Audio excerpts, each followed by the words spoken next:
D'accord? C'est comme les gens, hein, je vous fais toujours la comparaison avec la pizza, je pense que ça marche bien. Qui, par exemple, sont en train de cuire la pizza, ils font une pizza où ils mettent la mozza et la roquette, d'accord? Au début. Donc, ils font leur pizza, leur pâte en dehors du four, ils mettent, hein, ils implantent, du coup, ils déposent la mozza et la roquette, et après, ils mettent la pizza dans le four. Eh bien, la mozza va cramer et la roquette aussi. D'accord? Pareil pour les composants. Pour les composants microélectroniques, si on fait quelque chose en oxyde maintenant, lui doit être capable ensuite de supporter les températures, ce qu'on appelle le budget thermique qu'il y a d'ici la fin du process. C'est pour ça que la roquette sur la pizza, on la met à la fin, à la sortie. Ok? Voilà. Très important. Donc, voilà, doit être pas de défaut majeur, pas de contamination, absence de charge électrique, charge de claquage élevé, faible conflit. Voilà, on l'a dit la dernière fois. Ça, ce sont les qualités que doit avoir un oxyde pour être bon. Voilà, il ne doit pas se casser, il ne doit pas être contaminé, il doit être pas bien, et il doit bien isoler. Voilà. Donc, l'oxyde de silicium, ben alors, il y en a certains, j'entends dioxyde de silicium, bien sûr. Et voilà, moi je l'appelle oxyde de silicium. Hein. C'est de la CO2, bien sûr. Donc, un atome de silicium, voilà, qui lie avec deux atomes d'oxygène. D'accord? Du coup, structure de base. Voilà, après, je ne m'attarde pas sur la structure physico-chimique de l'oxyde. Ce n'est pas le but. Mais par contre, la structure de base à 4 liaisons SiO, chaque atome d'oxygène est commun à deux structures tétraédriques. Ok, ce tétraèdre qui revient, comme pour le silicium, pour donner de la CO2. Good. Donc, on peut avoir de l'oxyde amorphe. Donc, toujours amorphe, ça veut dire quoi? En phase amorphe, ça veut dire que les atomes sont disposés sans aucun ordre. D'accord? Dans votre matériau.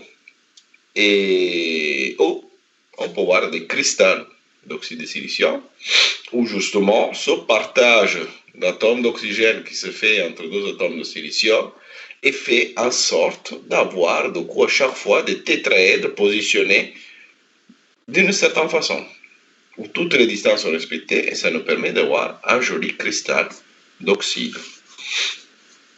Ok? Donc, ce qui est important de savoir, c'est que pendant l'oxydation, en fait, nous, qu'est-ce qu'on fait pour oxyder notre silicium? Il faut s'imaginer qu'on a notre substrat. Alors, je mets le pointeur. On a notre substrat, ici, de silicium, et on va l'oxyder. Comment ferez-vous pour oxyder quelque chose? Et vous le prenez, vous le mettez à l'air. D'accord? Alors, notamment, par exemple, les balcons, les portails, voilà, la ferraille, des fois même les anciennes voitures, elles rouillent, font de l'oxyde de fer. Voilà. Alors, nous, on ne l'expose pas directement en l'air libre, que dans tous les cas, si on prend du silicium, on l'expose à l'air libre, le silicium n'est pas protégé, lui va oxyder, hein, bien sûr. Après, il va oxyder n'importe comment. Nous, le but, c'est de contrôler l'oxyde qu'on va faire, de contrôler sa croissance, sa formation. Et donc, on va exposer nos wafers de silicium qui ont peut-être des zones qui sont protégées ou pas, d'accord? On a vu les masques, etc. On va l'exposer en flux d'air, un flux de gaz, où il y a certainement de l'O2. Voilà. Qui est mélangé à d'autres gaz qui, par contre, ce sont des gaz inertes qui ne vont pas interagir avec le silicium ni avec l'oxygène. C'est vraiment le transport à l'oxygène. Pourquoi? Parce que le flux de l'oxygène, le flux de l'air aussi est important. D'accord? comment l'oxygène va passer sur la surface de mon silicium, avec quelle vitesse, avec quelle pression, de façon à permettre le bon accrochage. Ok. Et donc, quand on veut faire de l'SO2, ben, mon substrat en silicium, j'ai mon oxygène qui vient de mon gaz de transport. Et donc, bien sûr, pour faire de l'SO2, ben, l'oxygène va se lier au silicium de la surface et il va manger littéralement. Donc, ce qu'on dit, nous, on va bouffer de la surface. C'est-à-dire que j'avais du silicium jusqu'au trait bleu, là. Et au fur et à mesure que l'oxyde il croît en vertical, et bien lui il croît aussi un peu vers le bas. D'accord. L'oxygène va ramener du silicium vers la surface. Okay. Les atomes de silicium vont vers la surface pour continuer la croissance de l'oxyde. D'accord. Et du coup, ben, on va perdre une certaine hauteur de silicium. D'accord. Donc, notamment, pour un oxyde d'épaisseur X0, on utilise un 0,45 X0 de substrat de silicium pour avoir une proportion. D'accord. Donc, parce qu'il faut le fournir. Hein. Et moi, je fournis l'O2 en ouvrant le flux de gaz. Et si je n'ai pas l'OSI, ça ne sert à rien. On est d'accord. Donc, voilà. Il faut fournir et l'oxygène.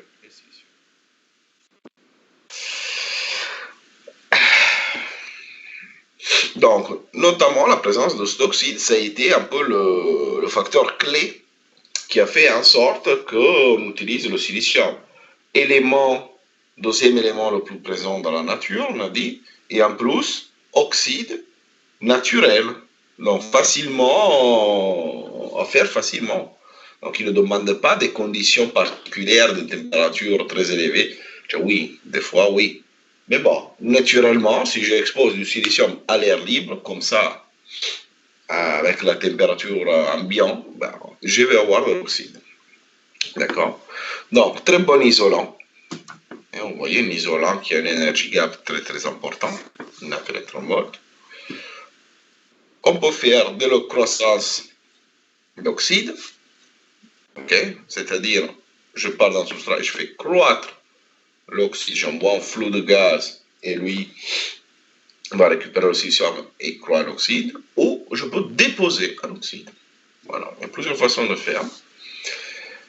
Il est stable en température élevée, très important, on a dit, parce que si on fait un oxyde de silicium en début de process, il doit pouvoir tenir le budget thermique de tout le process complet. Donc, stabilité en température, très importante. Gravure très sélective possible. Hein, on a dit que qui est l'acide qui va manger les CO2, c'est l'acide fluorhydrique, le fameux, celui-là très dangereux, parce qu'on ne le sent pas, parce qu'il ne pique pas. Il ne pique pas, mais il bouffe le calcium des os. Donc, c'est pas cool du tout pour un être humain, ni pour un animal quelconque qui a un squelette. Donc, par contre, là, l'avantage qu'on a énorme, c'est que la chef attaque que les CO2. Donc, il a une très très haute sélectivité. C'est-à-dire, il sélectionne le matériau qui va être gravé. Et il grave que les CO2. Même si vous mettez des résines, des trucs, des machins, lui, il va manger que les CO2. Très très haute sélectivité. Il fait de la sélection.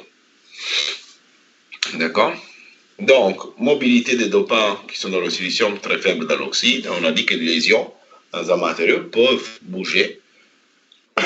Alors, dans l'oxyde de silicium, les dopants sont plutôt gros, donc ils ont du mal à bouger. Par contre, il peut y avoir d'autres espèces contaminantes, on a dit par exemple les alcalantes. Et donc, on peut l'utiliser comme un masque. C'est-à-dire, on peut faire des masques avec de l'oxyde pour faire de l'implantation. Et on verra quel est l'intérêt de faire ça. et très bonne interface avec le silicium. Pourquoi c'est important? C'est le point plus important que tout ça. Parce que dans un transistor MOS, le canal se forme à la surface. Vous avez fait la simulation sur la capa MOS.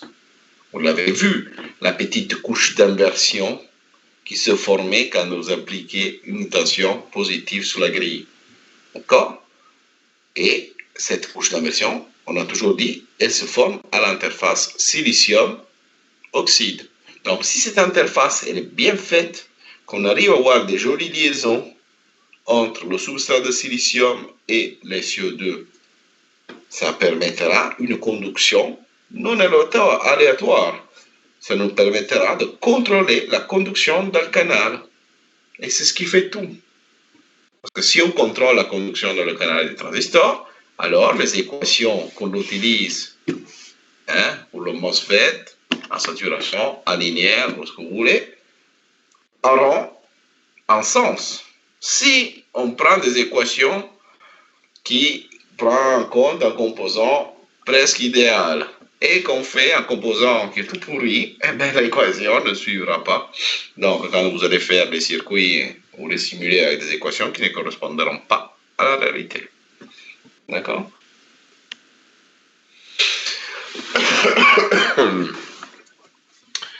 Voilà.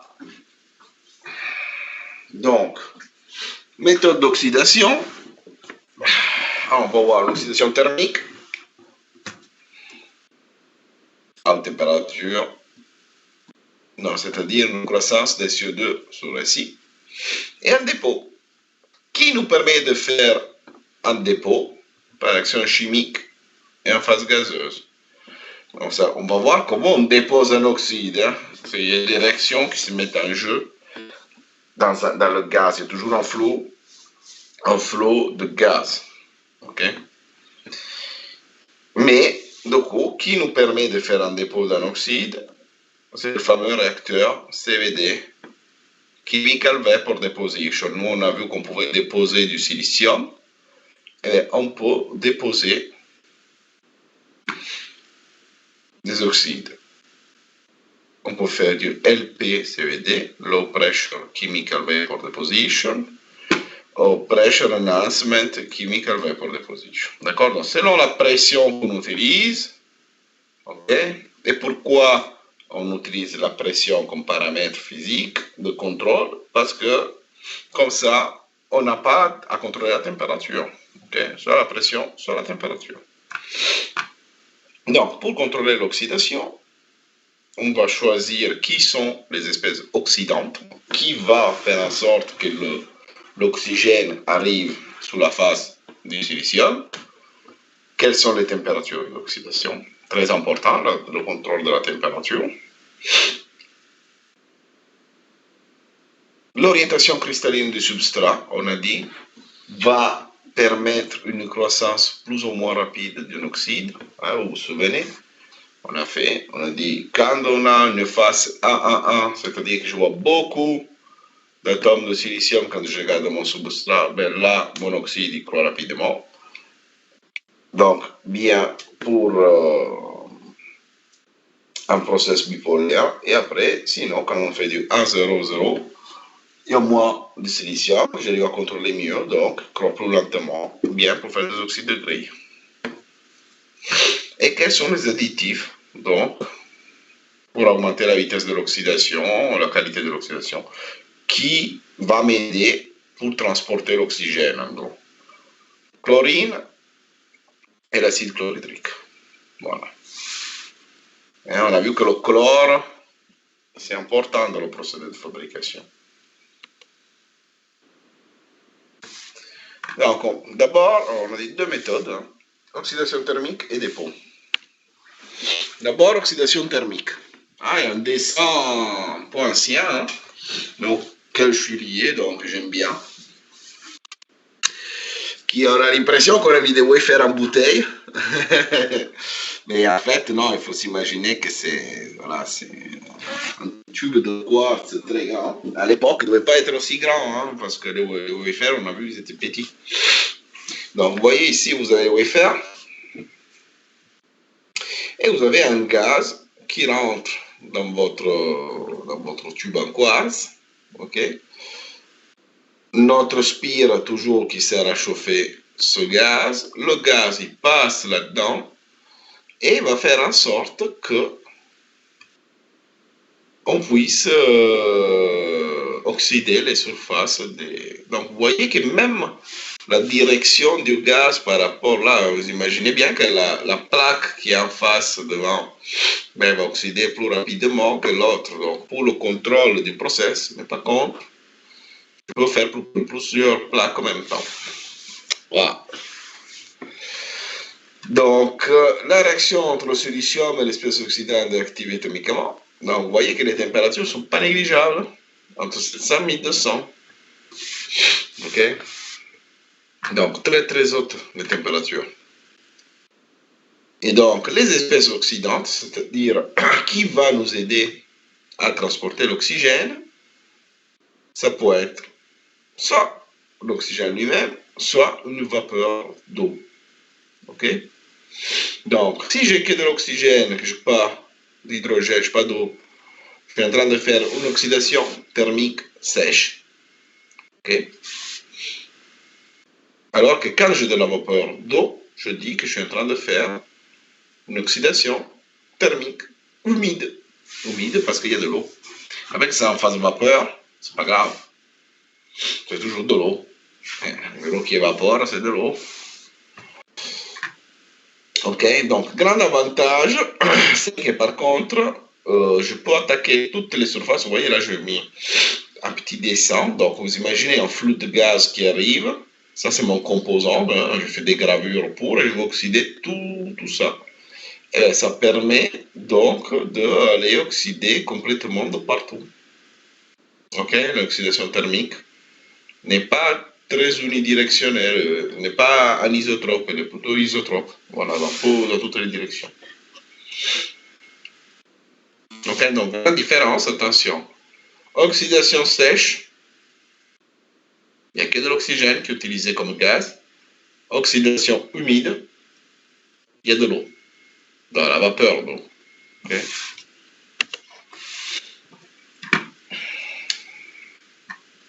Donc, au tout début, quand on commence notre oxydation, on prend notre substrat de silicium, bien sûr, et du coup, on fait en sorte qu'il y ait soit de l'oxygène qui arrive sur la surface, soit de la vapeur d'eau.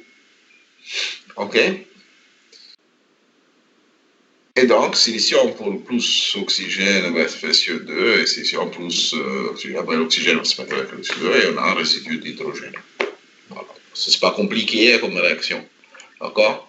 Mais par contre, les croissances et les vitesses de croissance, surtout, à laquelle nos oxydes vont croître, sont différentes selon l'oxydation sèche, selon si on fait l'oxydation sèche ou l'oxydation humide. Ok? Donc ça c'est important par contre. Donc, qui va conditionner l'oxydation thermique? Température, bien sûr, on a dit entre 700 et 1200. Orientation du substrat. Plus on boit d'atomes de silicium, plus c'est facile de croître en oxyde. Dopage du substrat. Pourquoi? Parce que les dopants qui se retrouvent en surface ne vont pas forcément aider à la création de l'SO2, la formation de l'SO2.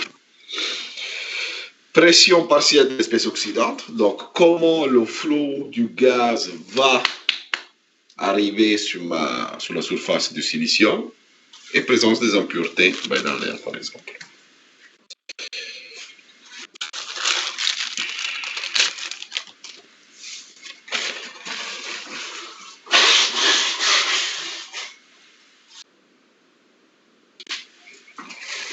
Il y a des questions?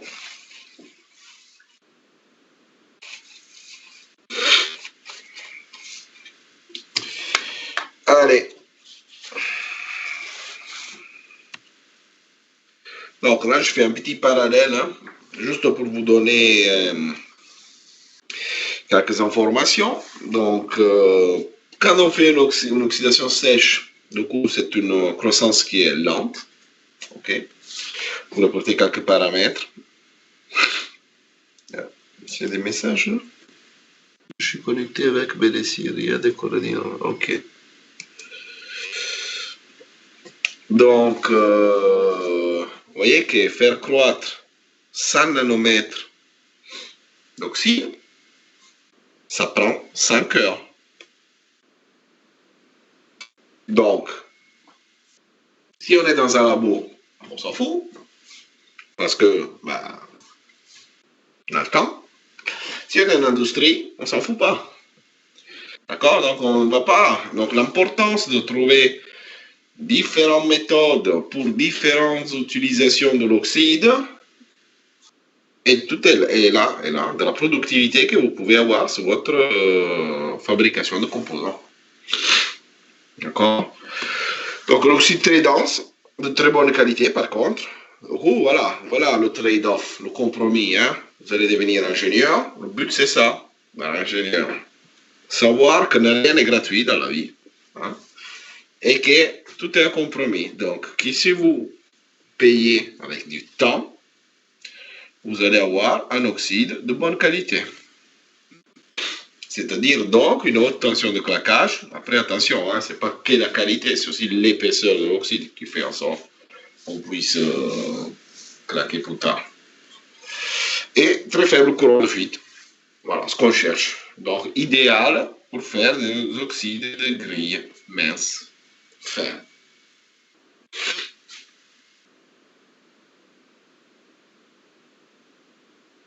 Transistor, on fait ça.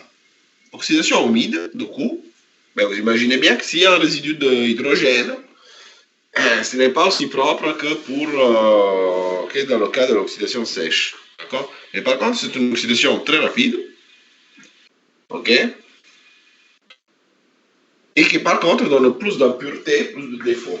Mais c'est pas grave, dans certaines applications, on a dit si on peut faire un gros isolant low cost, un isolant transversal, sur le plan horizontal entre des circuits, eh bien, on peut faire ça. On peut faire de l'oxydation humide. C'est pas grave.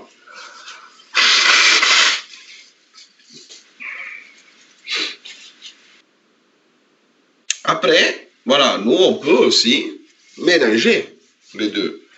Style, commencer avec un oxyde mince, avec une oxydation sèche, et faire l'oxydation humide une fois que la première couche est faite, parce qu'on verra la vitesse de croissance change en fonction de l'épaisseur de l'oxyde, au fur et à mesure que l'oxyde croît. Et ensuite, voilà, on alterne, on pourrait faire du sec, etc. D'accord? Donc, combiner aussi les méthodes est possible.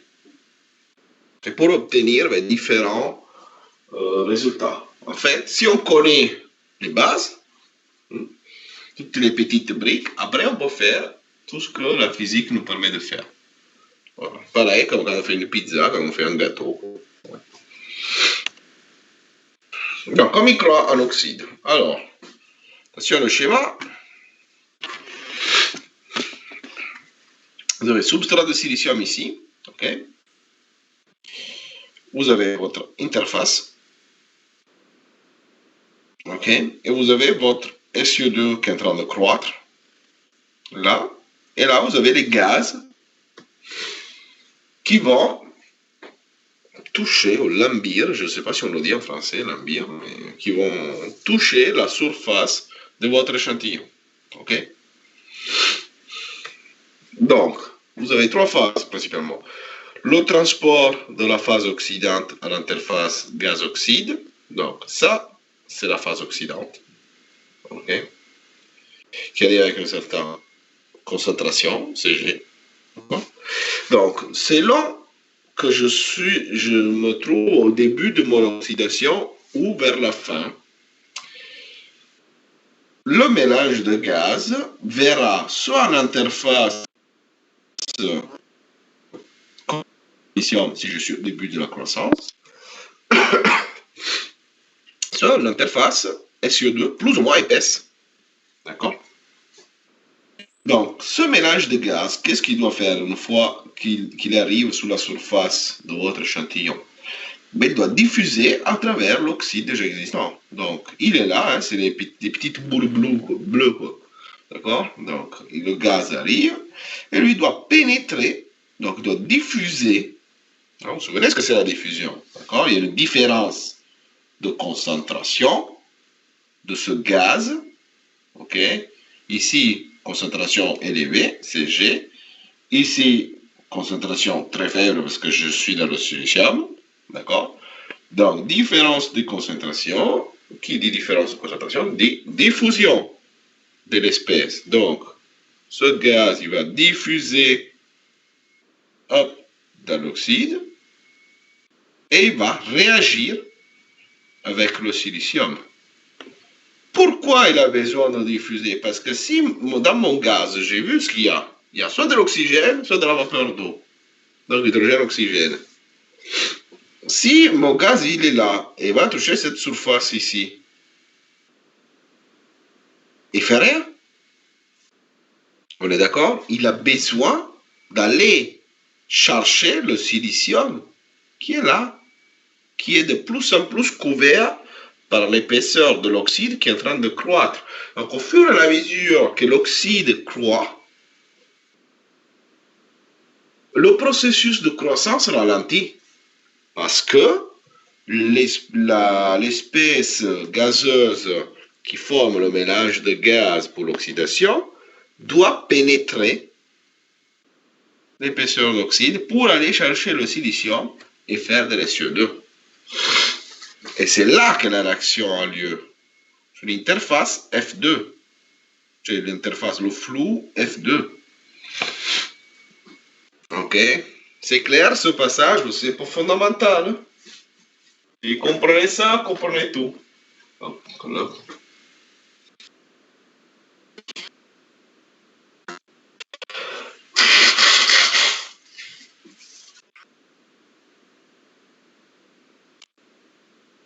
Ok, bon. Du coup, nous on se retrouve avec une concentration de gaz, une concentration C0 au CO, ici à l'interface gaz et CO2, oxyde, et une concentration ICI à l'interface avec le silicium. Donc on a deux flux, un flux F1 qui est entre CG et C0, et un flux, c'est mon flux d'entrée de gaz, et un flux F2 qui se trouve à l'interface oxyde ici.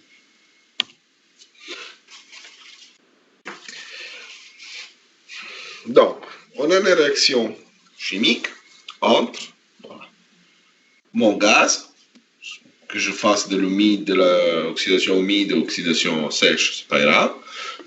Donc, mon gaz et le silicium. Et cette réaction a lieu ici, à l'interface avec le silicium. D'accord? Donc,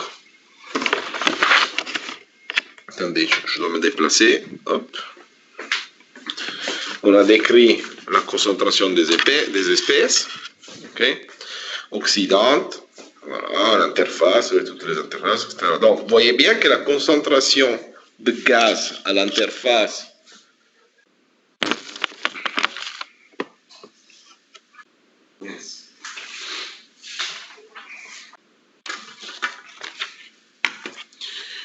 voilà, à l'interface air-oxyde, elle est beaucoup plus élevée et la concentration du gaz oxydant à l'interface oxyde-SI. D'accord?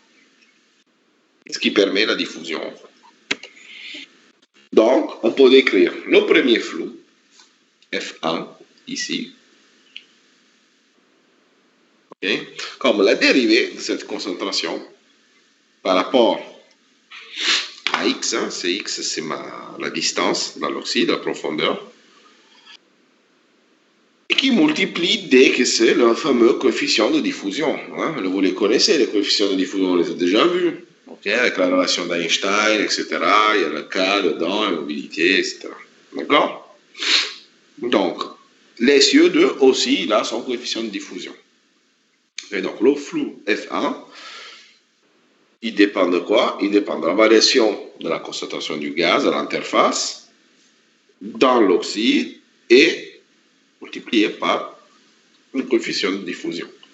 Donc, pour la faire plus simple, c'est C0 moins CS divisé par à distance. Alors que F2, donc le flou qui est à la surface là, lui, il ne va pas diffuser dans le silicium. Pourquoi? Parce que c'est là où j'ai la réaction chimique. J'ai la croissance de mon oxyde. Je n'ai pas d'intérêt à aller dedans dans le silicium. Moi, je veux juste me lier avec le silicium. Donc, dès qu'un oxygène trouve du silicium, il se fait l'oxyde. Il se fait l'oxyde. Voilà. Il oxyde. Donc, le flou F2 est égal à concentration à la surface du silicium multipliée par une constante de réaction surfacique. Donc, c'est une constante qui va indiquer combien l'efficacité de notre réaction chimique qui a lieu à la surface. OK?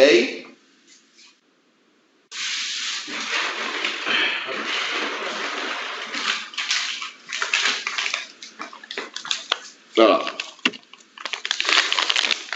Donc ensuite, on va imposer la continuité du flou. Donc on dit F1 égale F2 égale à F tout court. Et du coup, vu qu'on a défini F1 et vu qu'on a défini F2, on peut retrouver la tête qui doit avoir le flou, notre flou à nous. D'accord? Alors là, il me manque peut-être il me manque un truc là. Il faut résoudre l'équation. Voilà. Donc, il va dépendre, bien sûr, de coefficient de diffusion, concentration initiale du gaz, épaisseur de l'oxyde, et cette fameuse constante de réaction, le K. OK? Donc, une fois que j'ai F, okay, je trouve soit l'une soit l'autre, je peux aussi calculer la vitesse, en faisant la dérivée du flou par rapport à la concentration, la vitesse de croissance de l'oxyde. Donc, je peux connaître, à quelle vitesse mon oxyde va croître. Donc, je sais que si je mets une plaque dans un four à telle température, avec un tel gaz qui transporte de l'oxygène, je vais avoir un oxyde de 100 nanomètres au bout de 5 heures, comme on a vu dans l'exemple précédent. D'accord? Et en plus, on voit bien qu'on peut calculer, on retrouve une équation différentielle. Dans cette équation différentielle, si on trouve la solution, ça sera l'épaisseur de notre oxyde. D'accord? Et surtout, vous voyez, on va prendre en compte, pas seulement le temps qui passe, mais le temps de la croissance. Temps qui dépend de la présence de l'oxyde. C'est-à-dire, plus l'oxyde devient épais, plus la vitesse à laquelle il peut croître va diminuer. Okay? Donc, quand on est petit, quand on est bébé, voilà, on croît rapidement, on devient grand. Après, au bout d'un moment, on s'arrête. D'accord? C'est pareil pour l'oxyde. Au début, il croît vite, et après, il ne croît plus. Donc, on peut dire que si on peut faire, tout en gardant cette formule en tête, en la simplifiant, du coup, donc on va faire l'intégrale de la vitesse de la croissance, et on obtient ça. Donc, dans le cas de l'oxyde fin, je vais avoir une variation linéaire de l'épaisseur de l'oxyde. Okay? Dépasser un certain seuil, donc qui est décrite par cette formule. Pourquoi? Parce que du coup, le gaz qui va attaquer ma surface, il peut rapidement atteindre la surface de silicium. Ok? Donc j'ai besoin que l'oxygène aille toucher le silicium pour faire de l'H2. Donc, si la barrière d'oxyde est fine, je crois à une vitesse linéaire. Dépasser un certain seuil, donc dans le cas de l'oxyde épais, par contre, vous imaginez bien que du gaz qui arrive ici, il va avoir du mal à pénétrer dans l'oxyde et aller chercher le silicium tout au fond. Donc, ma vitesse de croissance change. Je vais avoir une variation parabolique de l'épaisseur de l'oxyde. Donc, je ralentis notablement l'épaisseur d'oxyde. D'accord? Donc, c'est pour ça qu'on peut mélanger, par exemple, des oxydations sèches avec des oxydations humides. Pourquoi? Parce qu'une oxydation sèche, on a vu qu'elle est très lente. Donc, une fois qu'une première épaisseur d'oxyde s'est formée, ben, je n'arriverai plus à faire le reste. Et donc, je peux attaquer avec une oxydation humide qui permet d'aller plus vite, mais avec un oxyde de moins bonne qualité.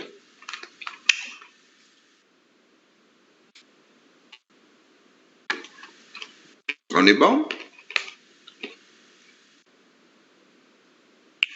Ouais, si vous êtes encore là, donnez un signe. Je ne peux pas voir. Oui, c'est bon. Allez, cool. Voilà.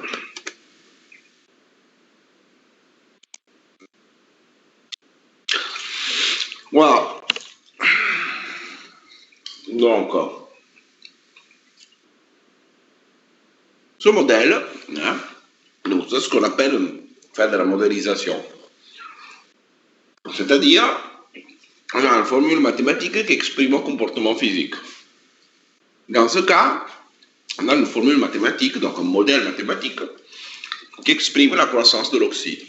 Après, il y a des plus ou moins précis, plus ou moins bien, etc. Notamment, ce modèle s'appelle le modèle d'Ille-Groove. Okay, c'est des personnes probablement qui l'ont écrit, qui l'ont étudié. Parce que pour faire un modèle, on ne le fait pas de rien. Il va falloir faire pas mal d'essais pour être bon. Mais bon, à l'époque, je pense que c'est un modèle des années 60-70. Les physiciens, ils passaient leur temps à faire beaucoup d'essais. Justement, il n'y avait rien. Il fallait connaître, il fallait faire beaucoup d'essais. Donc, si on prend en compte deux formules, une pour la variation linéaire, vous voyez, pas compliqué. Concentration à l'interface, concentration à la deuxième interface, coefficient de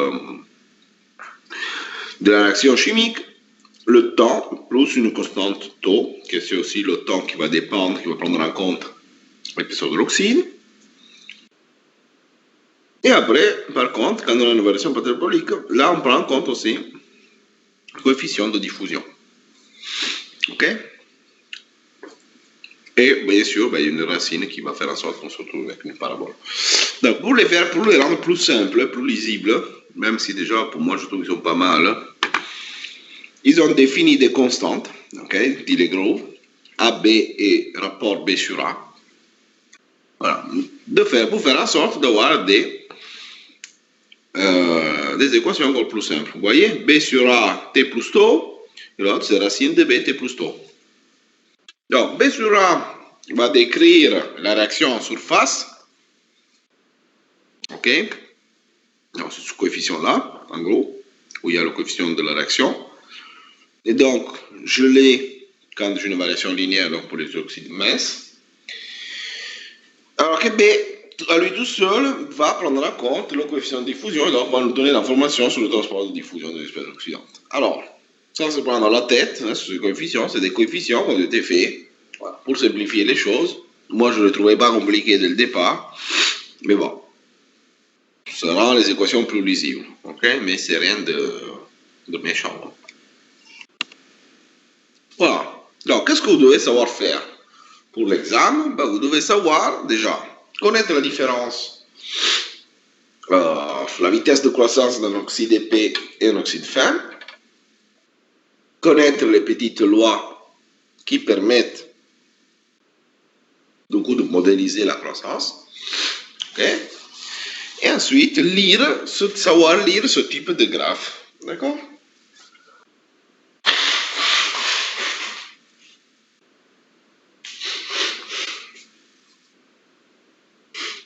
peut paraître obsolète. Hein. Vous le regardez, vous dites, ah, c'est moche. Ah, monsieur, mais ça, maintenant... Oh, ça, maintenant, rien du tout. Ces tableaux-là, ces graphes-là, ces tables ont été faites il y a longtemps. Et bien, aujourd'hui, sont toujours vrais. Okay? Le silicium, l'oxygène et le SO2 n'ont pas bougé depuis. D'accord? Donc, le graphisme a bougé, mais pas les datas. Okay? Donc, des datas qui ont été travaillées et publiées en 1960, par exemple, eh bien, sont toujours valables aujourd'hui. Okay? Donc, moi, j'aime bien aller récupérer les informations sur les publications des vrais auteurs. D'accord? C'est un honneur, même. Donc, pour vous, c'est un honneur de lire ce type de tableau. Qu'est-ce qu'on lit sur ce type de tableau? Vous voyez, alors, c'est une Arrhenius plot. C'est M. Arrhenius qui propose de faire ce type de représentation. Vous voyez, sur les X, sur les abscisses, vous avez 1000 divisé par la température en Kelvin. D'accord?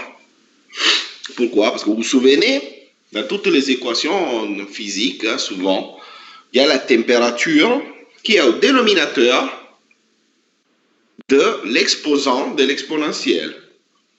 Hein, des kT, des choses sur kT, on les a vues pas mal de fois. D'accord? Donc, en fait, ce type de plot, hein, qui s'appelle Arrhenius, comme le monsieur qui l'a inventé,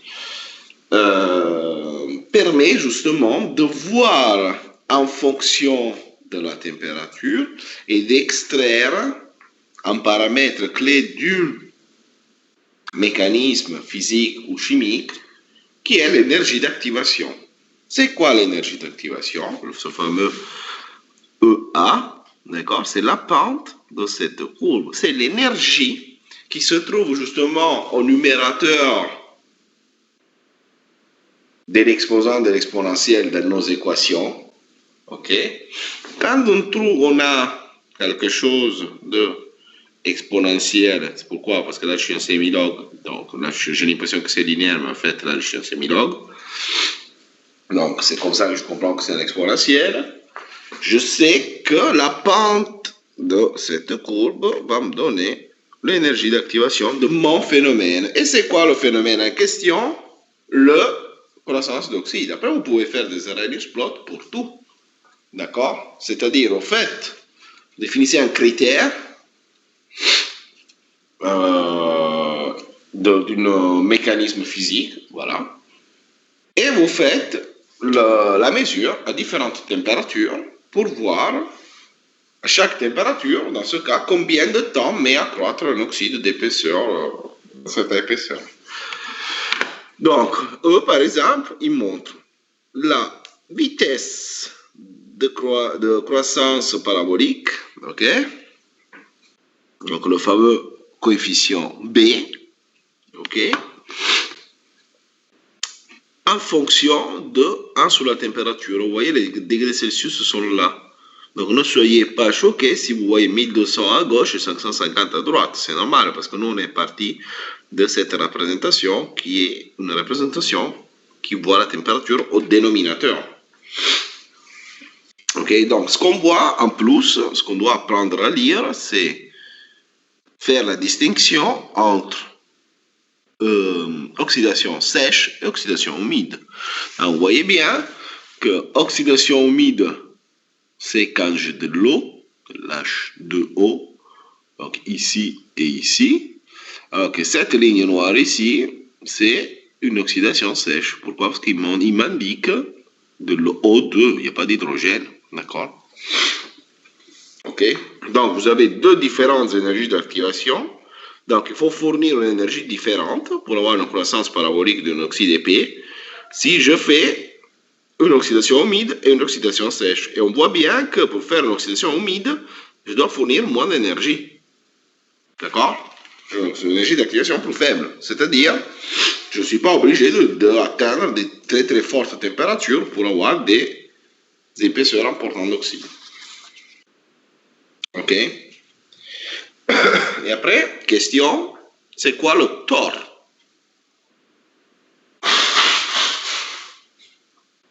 C'est une unité de pression, non? C'est l'unité de pression. Et ça, on l'appelle comment? Torr tout court? Ça, je sais pas. Alors, ça s'appelle torr comme la personne qui a inventé le baromètre, notamment le baromètre de Torricelli, donc qui était un Italien. Voilà. Donc, nous, on utilise le bar parce que ça vient de baromètre, mais en physique, on utilise aussi le torr qui vient de Torricelli, qui c'est celui-là qui a inventé le baromètre. Voilà, pour la petite histoire. Donc, attention à l'indication sur la pression aussi. Hein, il y en a certains qui ne savent pas que le torr, c'est une unité de mesure pour la pression. OK? Donc ça, c'est pas bien. Il faut savoir. Alors, tac, tac, tac, 2 secondes.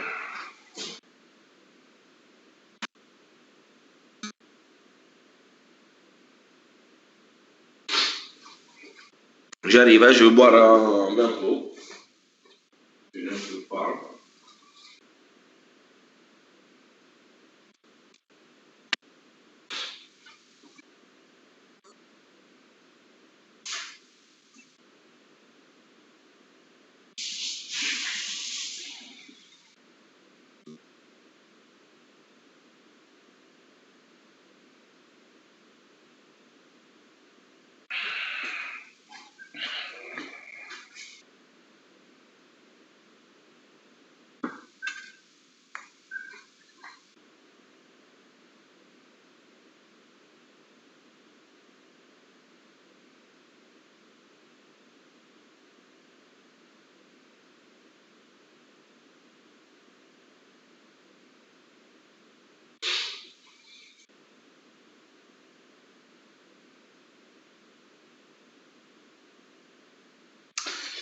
Et voilà, désolé, chez moi c'est grand, donc je mets du temps.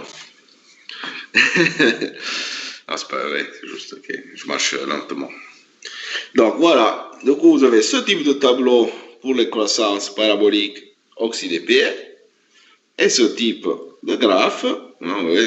C'est pas très différent en réalité, c'est les valeurs qui sont différentes. D'accord? Vitesse de croissance constante, mais linéaire cette fois-ci. Donc, vous voyez qu'il vous fournit beaucoup plus d'énergie pour avoir une croissance linéaire, c'est-à-dire pour avoir des oxydes meilleurs. Plus je fournis d'énergie, plus mon oxyde est bon. Et on a dit en linéaire, on fait quoi? Des oxydes masse qui sont plus bons. Donc, il se peut qu'à l'examen, il y ait des questions sur, voilà, je donne ça et je dis, ben, trouvez-moi l'épaisseur de tel oxyde, patati patata. D'accord? Ou que je donne des tableaux comme ça. OK? Estimation de l'épaisseur d'oxyde en fonction du temps d'oxydation. Donc, je vous invite fortement à aller regarder. OK? En fait, on lit bien qu'est-ce qu'il y a dans le tableau. Là, c'est rate constant for dry, sèche, oxydation sèche. Et rate constant for wet oxidation. D'accord? Oxydation humide. Donc, attention. Et après, vous avez les coefficients A et B, B sur A, taux, tout pour remplir les petites équations qui vont bien. Donc, vous voyez que je peux avoir une croissance linéaire ou une croissance parabolique, que je fasse de l'oxydation sèche, ok, ou que je fasse une oxydation humide. Ok. Et par exemple, pourquoi taux dans ce cas est 0 et dans l'autre cas, ben, il y a des valeurs. Ça peut être une bonne question d'examen, par exemple. Comme ça, je ne vous le dis pas maintenant. Et je le poserai à l'examen. Pour ceux qui sont connectés, pour ceux qui ont écouté et pour ceux qui ont compris. Ou si vous avez la réponse maintenant, vous la donnez à tout le monde.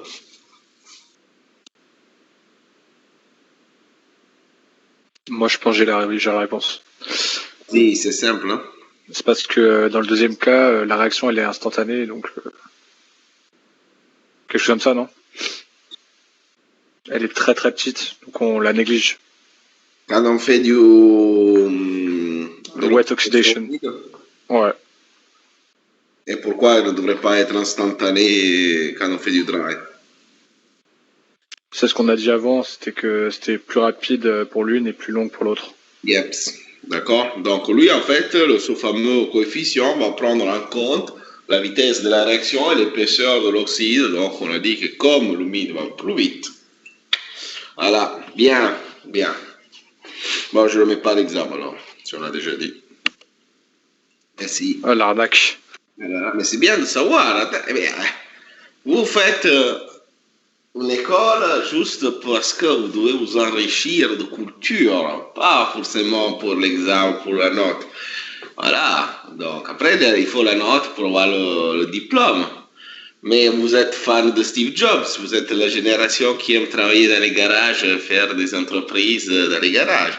Steve Jobs, est-ce qu'il avait des diplômes? Non. Voilà, et pourtant, millionnaire. Donc, vous êtes là pour... Mais bon, je ne vous conseille pas de prendre ce risque, donc prenez le diplôme et après vous verrez. Déjà, assurez ça, que c'est pas évident. Voilà, donc dans certains cas, on a dit qu'on peut faire plusieurs oxydations successives. Alors, donc pour la seconde oxydation, on prend en compte ce fameux tantôt. Hein. Donc il y a un petit exercice que vous pouvez faire. Il y a la solution derrière? Ah merde, ne la regardez pas. Essayez de le faire, je vous donne 10 minutes.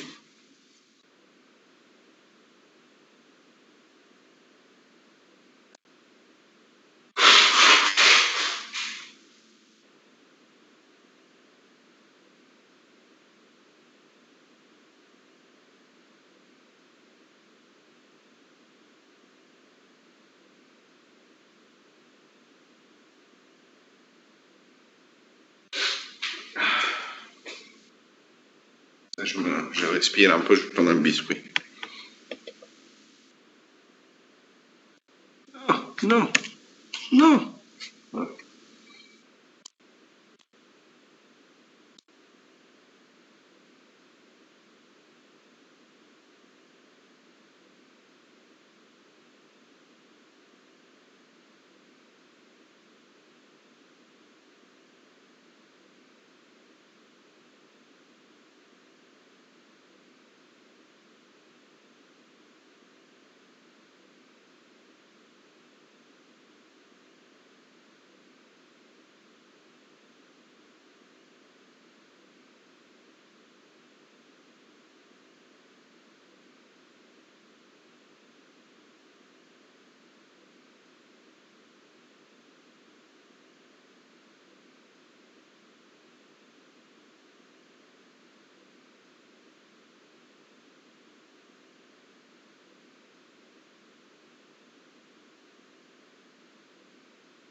Alors, des idées?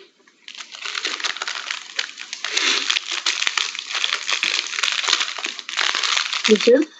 Oui. Genre pour un oxyde épais et un oxyde fin ou Dans quel sens? Je comprends pas la question. parce que en regardant le cours, moi j'ai deux formules. Si Donc, à ton avis, quand tu commences une oxydation, tu as quoi? Un oxyde épais ou un oxyde fin? bah, épais au début.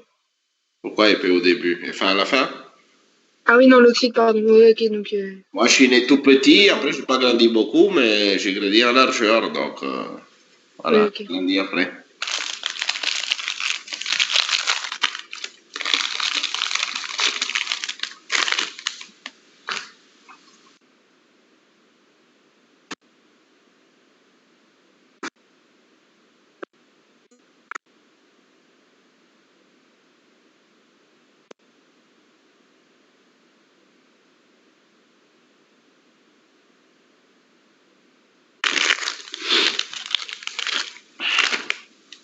Alors, voilà, pour la seconde oxydation, plusieurs oxydations successives, on dit. Voilà. Pour la seconde oxydation, je donne l'indice, on évalue taux, temps nécessaire à la formation de l'épaisseur d'oxyde initial des conditions de la seconde oxydation. On évalue l'épaisseur totale d'oxyde avec la durée totale taux plus T2. T2, seconde oxydation. Donc, exemple d'application, on oxyde à 1200 degrés. Une plaquette de silicium pendant 60 minutes. Sous courant d'oxygène sec. D'accord? Sec. 1200 degrés, 60 minutes.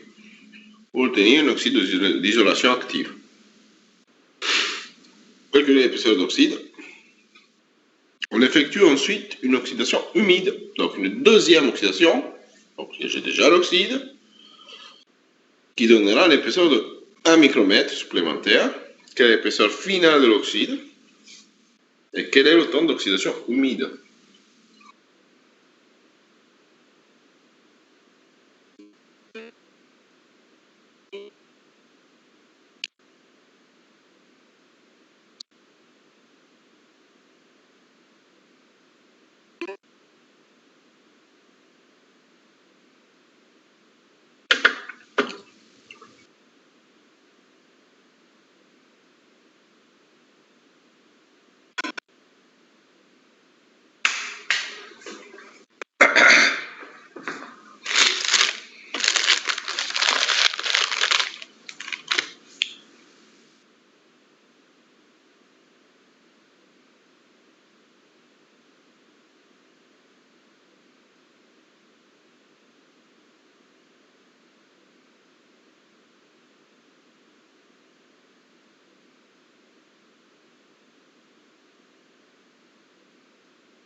Donc, c'est bon, je passe le résultat.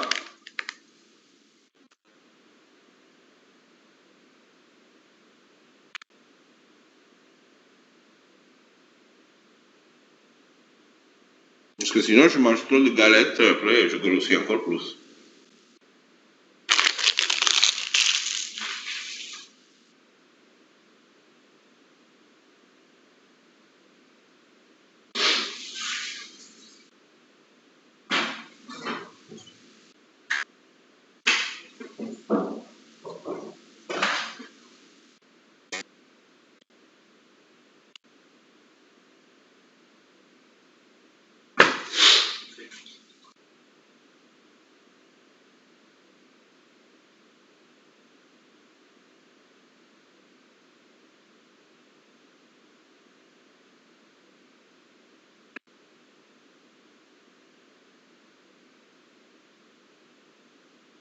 Allez, moi je trouve un premier oxyde de 196 nanos.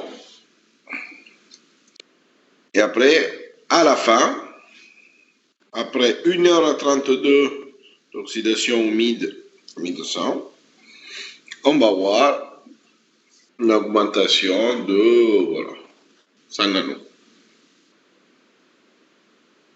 Normalement, si je me souviens bien, j'ai tout fait pour faire en sorte que vous tombiez sur des points faciles à trouver sur les tableaux, etc.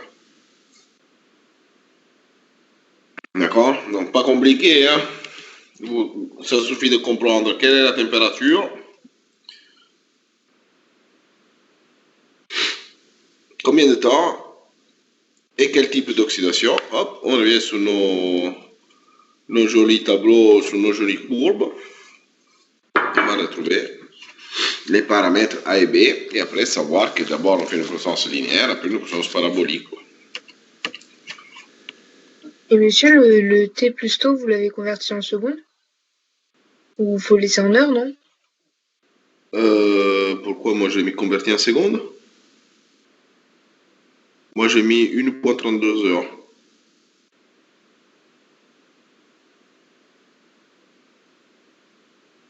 Ok, merci.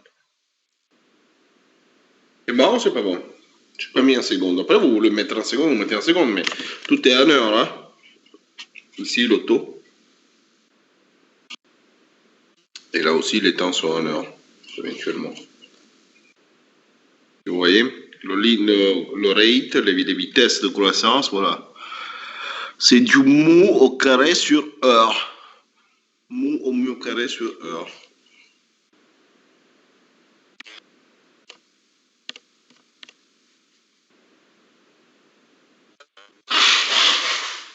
Voilà.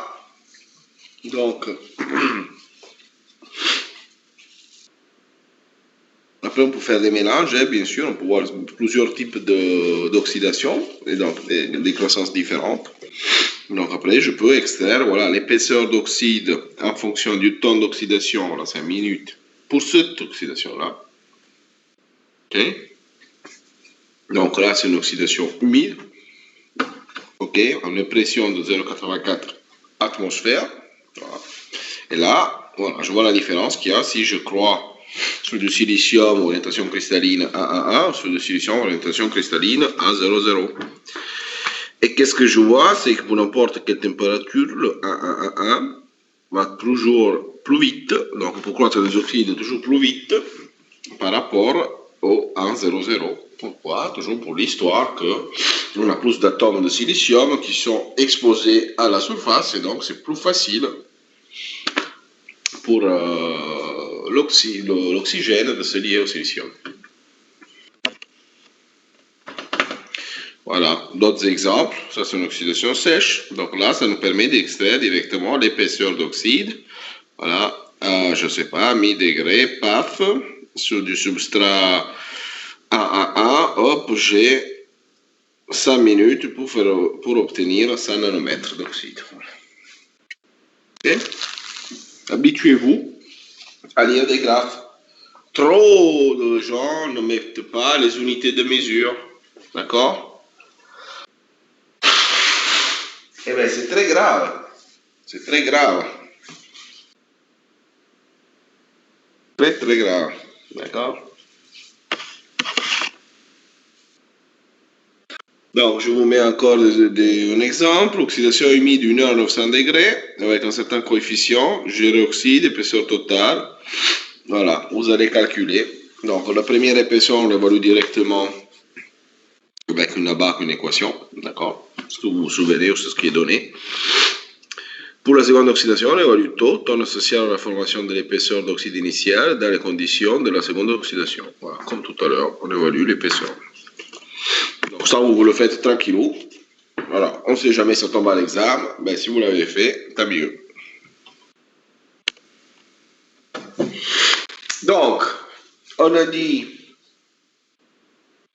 qu'on peut faire deux types d'oxydation.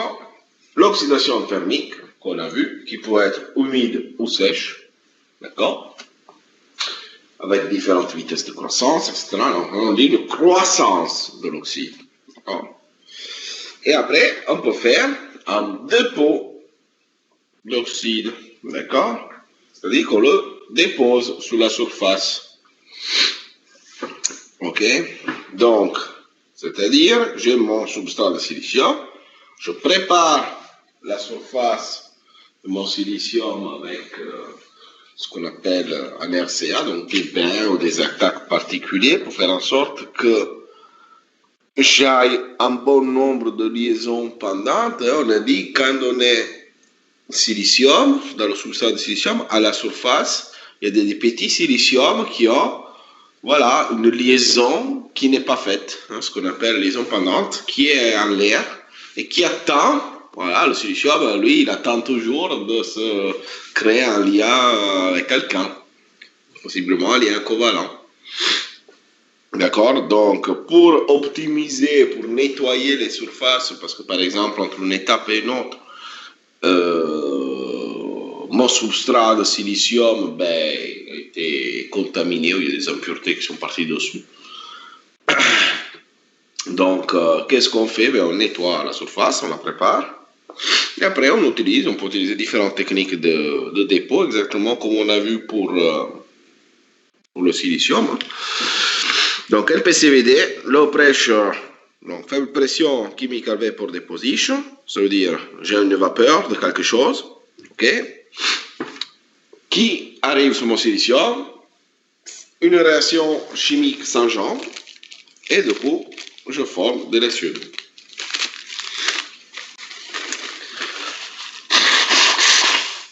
Et selon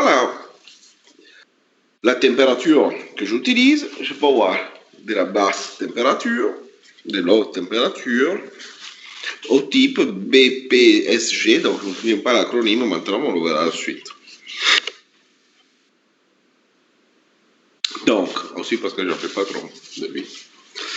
Donc, dépôt chimique en phase gazeuse, on a dit, on utilise une relation chimique entre l'actif gazeux, d'accord, dont tant de produit est le solide qu'on souhaite déposer. C'est-à-dire, nous, on souhaite déposer de l'oxygène. Ok? Donc, l'oxygène, on le retrouve ici dans la vapeur d'eau. Je l'associe avec un gaz de quadrichlorosilane, voilà, d'un côté, et après, donc, pour obtenir une oxydation. Dans ce cas, CH2 qui se sépare en H plus 2C, c'est une pyrolyse, c'est-à-dire je dois fournir de la température pour obtenir la séparation entre le carbone et l'hydrogène. Ok? Donc, comme on avait fait avec le trichlorosilane, quand on était au début, quand on voulait faire un dépôt de silicium, maintenant, on utilise du dichlorosilane, du quadrichlorosilane, il y a même du hexachlorosilane, donc il y a toujours du chlore. Le chlore sert à transporter le silicium en phase vapeur, et après le silicium, voilà, soit il se lie avec le silicium, soit il se lie. Donc en fait, le chlore, c'est le fameux, le vecteur de transport du silicium. Donc, qu'est-ce qu'il faut s'imaginer? Il faut s'imaginer qu'on a du coup notre gaz, avec du coup quadrichlorosilane, de l'O2, HO2, donc de la vapeur d'eau, d'accord? Donc l'oxygène, c'est les rouges, les hydrogènes, c'est les bleus. Okay. Le silicium, c'est le rouge, un peu plus gros, c'est violet, hein, voilà. Et le jaune, c'est le chlore. Okay. Donc moi, je fais mon mélange de gaz ici. Ok. Et le but, c'est de faire passer ce gaz, donc de transférer de la matière qui a une phase vapeur, vapor deposition, d'accord, et de la porter en réaction avec ma surface de silicium. Ok, donc moi je crée un flux de gaz qui vont avec une certaine vitesse, une certaine concentration, toucher ma surface de silicium, se rapprocher au fur et à mesure, et donc créer mon oxyde. Donc déjà,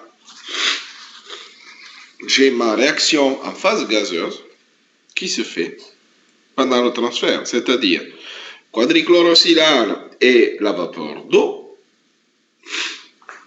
eux, déjà, ils vont réagir entre eux, on l'a vu là. Okay. Pour donner quoi? Pour donner de l'SiO2 en phase vapeur et de l'acide chlorhydrique. Donc, là vous le voyez, ça c'est un SiO2, voilà. Et donc, l'SiO2, il se génère en phase gazeuse, d'accord? C'est pour ça que j'appelle ça vapor deposition. Pourquoi? Parce que je vais déposer une vapeur sur un substrat en solution qui après va devenir en contact avec la surface de mon solution, va devenir solide. Donc, j'absorbe le gaz précurseur sur la surface du solide. Ok? Donc, ça, c'est de l'SiO2 déjà formé qui arrive sur la surface de mon silicium. D'accord? C'est différent. Tout à l'heure, dans une croissance, l'oxygène arrivait, mangeait, on a dit, mon silicium pour pouvoir croître. Alors que maintenant, le SiO2 arrive déjà fait. Du coup, je ne vais pas toucher à ma surface de silicium. D'accord? Voilà.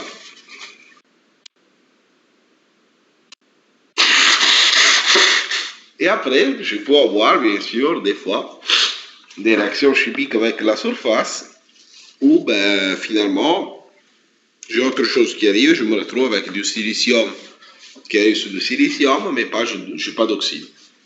Donc, ça, il faut savoir le contrôler. Mais ça peut être très utile aussi pour faire ce qu'on appelle une nucléation et croissance de silicium. D'accord? Donc, on peut faire déposer un oxyde, mais on peut aussi utiliser des réactions de ce type-là pour faire, par exemple, des nanocristaux de silicium, ce que j'ai modélisé et mesuré pendant ma thèse. C'est pas moi qui faisais les échantillons, mais on allait créer des noyaux de la nucléation de silicium sur laquelle on faisait passer ensuite du trichlorosilane pour aller faire croître des cristaux de silicium. D'accord? Bon, c'est pour la petite histoire, nous on se concentre sur l'oxyde. Mais on peut avoir des phénomènes de nucléation et donc de croissance de silicium sur silicium.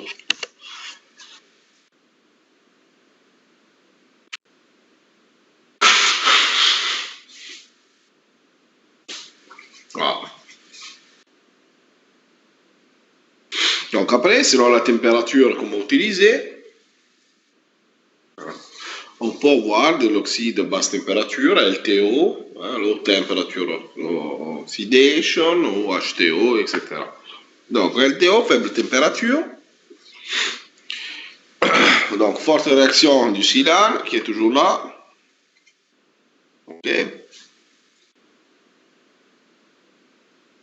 Silane et non chlorosilane, d'accord? Il n'y a pas le chlore là. Ok? Voilà, super. Donc, qualité de l'oxyde médiocre, vous comprenez bien, faible température. Donc, si je paye pas cher, forcément, je ne vais pas avoir un bon oxyde. D'accord? Mauvaise tenue en craquage, taux de défaut élevé. Mais pourquoi alors on le fait? Parce qu'on peut être utilisé pour faire des oxydes de passivation. On a dit ce qui arrive en toute fin de process, donc où on a besoin d'utiliser de faibles températures. Mais on a besoin de créer des oxydes qui protègent, du coup, la surface de notre circuit. Juste qu'ils soient une protection. Donc, ils ne doivent pas avoir des caractéristiques électriques, des qualités électriques très importantes, mais par contre, ils doivent faire des protections.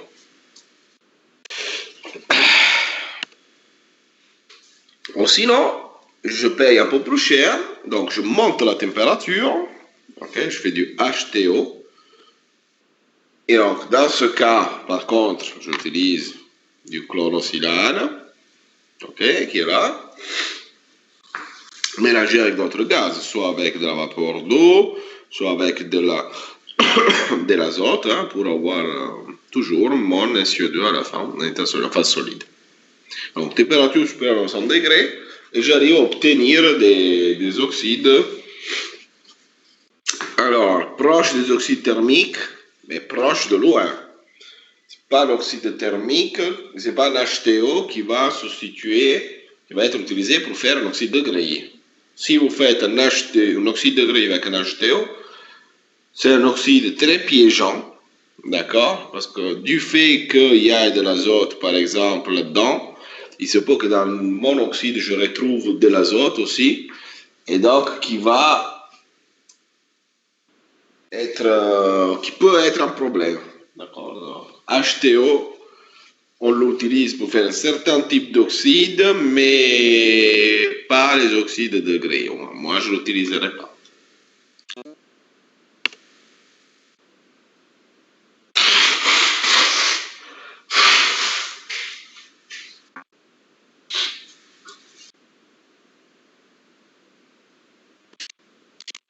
Donc, comment caractériser les oxydes? Et j'espère, je le souhaite que l'année prochaine, ça aille mieux et qu'on puisse aller à Toulouse pour, du coup, oxyder, graver les oxydes et caractériser les oxydes. C'est quelque chose que vous kifferez, je vous l'assure. Donc, pour caractériser l'épaisseur de l'oxyde, bon, d'ici là, vous allez oublier, pour ceux qui auront intégré quelques notions le cours de technologie du composant, on peut utiliser par exemple deux appareils. Après, il y en a d'autres, de techniques. Bon, là, on va regarder que ces deux-là. Soit un profilomètre, soit un ellipsomètre. Donc, un profilomètre, qu'est-ce qu'il fait un profilomètre? Comme le nom le dit, on est capable de mesurer le profil d'une structure. C'est-à-dire, le profilomètre, c'est une pointe, physiquement, hein, c'est une pointe qui va être posée sur votre échantillon. Donc, je vais essayer de faire un petit dessin.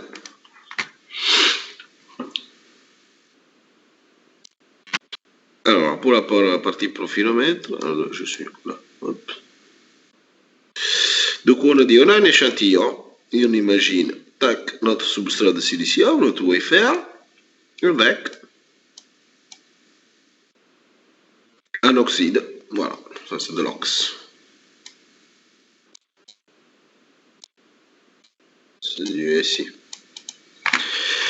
Alors, on a dit c'est une pointe. Physiquement, c'est carrément une pointe métallique qui arrive comme ça, un peu diagonale la vérité, hein, check. Et qui après, elle glisse. Elle peut bouger à droite et à gauche. D'accord? Donc elle glisse. Et quand elle glisse, clac, il y a une marche. Et du coup, il y a des petits capteurs, des petits accéléromètres qui vont nous dire quelle était l'accélération de cette pointe. Et donc, qui vont nous permettre d'extraire l'épaisseur d'oxyde. D'accord? Donc, voilà. Mesure de type mécanique. Ok? La pointe doit aller sur l'échantillon. Donc, vous imaginez bien qu'on ne va pas faire ça sur l'oxyde de grille de notre transistor. On va faire deux plaques, une plaque témoin et une plaque échantillon. Et on utilisera la plaque témoin pour faire les mesures dessus. D'accord? Parce que sinon, on va rayer notre oxyde qui était aussi magnifique. Avec la pointe. Sinon, en alternative, on peut utiliser un ellipsomètre. Alors, l'ellipsomètre, comme il est fait comment? Pareil, on met notre échantillon, tchac, ici, avec du SiO2. Donc, là, vous voyez, j'avais besoin d'une marche pour avoir la mesure. Ici, je n'ai pas besoin d'une marche. Pourquoi? Parce qu'un ellipsomètre, vous avez un émetteur de lumière. Ok? Donc, lui, il envoie une lumière sur notre surface. La lumière, il y aura une partie réfléchie, une partie qui pénètre la surface de l'oxyde, et par contre, qui ne pénètre pas le SiO2. Du coup, la longueur d'onde de cette lumière que j'envoie doit être transparente pour le SiO2 et pas pour le silicium. Ce qui va nous permettre, du coup, d'avoir ici notre petit capteur qui va bien, qui va récupérer cette information-là. Et donc, une mesure non dégradante pour l'oxyde, dans le sens que je ne vais pas avoir l'interaction mécanique entre mon appareil et mon oxyde, parce que c'est de la lumière simplement qui va à forte énergie, qui va interagir avec la matière. Mais, problématique principale, quand vous êtes en train de voir un TP de physique pour ceux qui ont commencé à faire l'optique géométrique. Et comme vous verrez dans le cours d'optique géométrique, voilà. Pour connaître l'épaisseur, hein, il faudra connaître le matériau. Donc, on a besoin de l'indice de réfraction, par exemple, du matériau ou une épaisseur approximative, hein, quand on fait ce type de mesure. Donc, la lumière qui arrive, ici, ben, nous, on connaît cette distance-là, on connaît la longueur d'onde, ok, cette distance entre l'émetteur et le récepteur sur ce parcours-là, ça on connaît, mais si on ne connaît pas l'épaisseur et qu'on ne connaît pas, bon, l'indice de réfraction de l'SE2, bon, on le connaît, et du silicium aussi, donc ça, c'est des valeurs qu'il faut rentrer dedans. Mais du coup, la problématique principale de l'ellipsomètre, c'est qu'il faut donner une épaisseur d'entrée. Il faut avoir une idée de quelle est l'épaisseur de l'oxyde pour pouvoir le mesurer, un ordre de grandeur. Parce que sinon, on n'y arrivera pas. Enfin, il se base sur des calculs, mais il ne peut pas s'empêcher de savoir après. Donc, normalement, ce qu'on fait, c'est sur notre plaque témoin, on peut faire une petite mesure mécanique, avoir une idée, et du coup, ensuite, avec l'ellipsomètre, on fera une mesure plus précise et non dégradante sur notre échantillon. D'accord? Après, il y en a plein de techniques de caractérisation. Donc, ça, c'est ce qu'on appelle de la caractérisation physique. Donc, ce sont des techniques de caractérisation qui peuvent avoir lieu aussi dans en fab, sur la ligne de production, sur la ligne de prod. Hein? Il faut imaginer, c'est pas parce que c'est du silicium que ce n'est pas une usine qui fait du silicium. D'accord? Donc, encore plus maîtriser et contrôler, mécaniser au maximum. D'accord? Donc, c'est pas parce qu'on ne fait pas de pièces mécaniques que ce n'est pas. Non, non, c'est une usine comme les autres. Donc, dans la ligne de production, il va y avoir des moments où on s'arrête et on vérifie les échantillons avec des techniques le moins invasives possible, le moins perturbatives possible. Ou sinon, on fait carrément que des échantillons sur lesquels on peut faire des caractérisations. Et une fois qu'on met au point des recettes, par exemple pour la croissance d'un oxyde, on se dit, voilà, je fais beaucoup de tests, je fais des oxydations thermiques, des oxydations sèches, des oxydations patati patata, je tombe plus ou moins, donc je connais les modèles d'Illigrove. Mais, des fois, je peux être amené à faire des choses un peu plus sympas, un peu différentes que de l'SE2 tout court. Donc, on fait des essais. Et ce qu'on fait, c'est qu'on met au point une recette pour tel oxyde. Donc, on dit l'oxyde de gris, c'est comme ça qu'il faut le faire. Et on la cache à nos concurrents.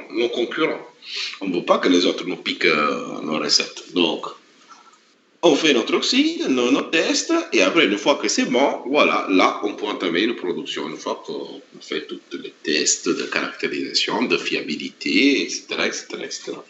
Donc, oui, c'est pas du jour au lendemain qu'on décide. Et après, voilà, sur différentes épaisseurs dans un même circuit pour avoir différentes tensions de seuil, etc., etc., etc., etc. Voilà. Est-ce qu'il y a des questions?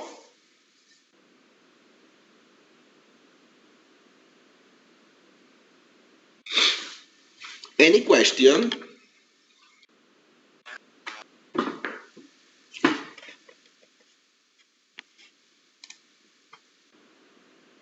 Alors, il nous reste le dopage. Et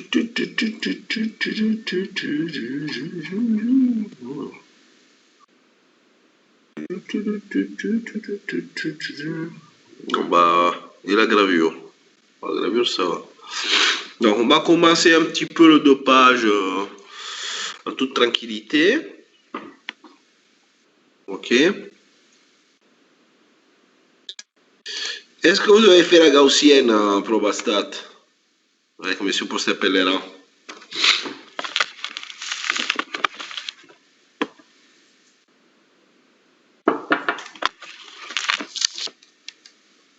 Voilà. Est-ce qu'il y a quelqu'un? Ouais, mais je crois pas qu'on les fait encore. Ok, c'est pas grave. Vous allez le faire. Alors, hop. Il est où mon pointeur? Yep. Check. Là, c'est qui m'écrit? Non. Ok. Va bene. Donc,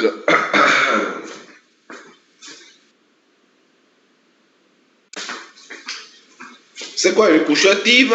Ben, c'est une couche de silicium dopé. D'accord? Donc, or, vous êtes vraiment expert sur l'équation de neutralité après avoir corrigé physique théorique, sur physique du semi-conducteur, hein, pas physique, moi je l'appelle plus physique du semi-conducteur, c'est juste un nom. Et donc, voilà. Vous savez comment elle est faite la jonction. Comme elle est faite la jonction, ben, il y a un côté qui est de PN, un côté qui est de PP. Alors, vous pouvez avoir des jonctions abruptes, des jonctions graduelles, donc, vous voyez. Donc, pour voir le profil de la jonction, c'est-à-dire comme il évolue NA en fonction de X, c'est la profondeur de ma largeur de jonction, ND, dans ce cas, il est constant, d'accord. Du coup, si j'ai ND constant et NA, vous voyez que je peux mélanger des dopages, d'accord. Nous, on a toujours fait voilà, jusqu'à maintenant, des jonctions abruptes. On passe du N à P de manière directe, frac, comme ça. Et bien non, dans la vie, ce n'est pas comme ça. Il y a des variations graduelles du dopage. Et même, des fois, on veut nous-mêmes les créer, des variations graduelles du dopage. Pourquoi? Parce que une jonction à l'inverse, vous savez bien qu'il y a une ZCE à l'intérieur. D'accord? Et donc, dans cette ZCE, vous savez bien qu'il y a un champ électrique à l'intérieur. D'accord? Donc, mon transistor MOS que je mets dans un petit circuit pour faire un microprocesseur, par exemple, il va se retrouver avec des jonctions, à chaque fois, je vous le dis, hein, polarisées en direct ou en inverse, même si ce n'est pas son fonctionnement à lui. Parce que drain bulk et source bulk, ça fait des jonctions. Point. D'accord? Même si on regarde la conduction dans le canal. Et du coup, dans ces jonctions-là, il va y avoir des champs électriques. Et donc, savoir contrôler la concentration du dopage de ma jonction, ça veut dire savoir contrôler les champs. D'accord? Et ça veut dire savoir prévoir le fonctionnement de mon transistor que j'ai modélisé et que je vais mettre dans mon circuit.